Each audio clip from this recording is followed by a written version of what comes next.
Le manque d'un logement digne ou adéquat conduit souvent à retarder la formalisation d'une relation. Il faut rappeler que la famille a droit à un logement décent, adapté à la vie familiale et proportionné au nombre de ses membres, dans un environnement assurant les services de base nécessaires à la vie de famille et de la connectivité.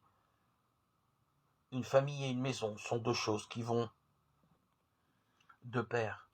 Cet exemple montre que nous devons insister sur les droits de la famille et pas seulement sur les droits individuels.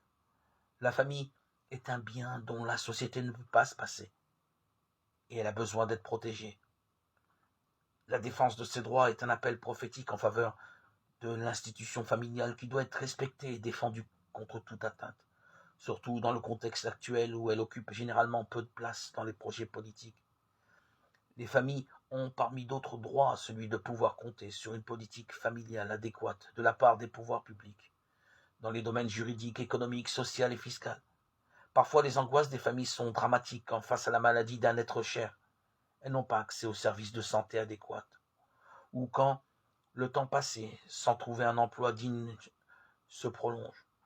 Les contraintes économiques excluent l'accès des familles à l'éducation, à la vie culturelle, à la vie sociale active.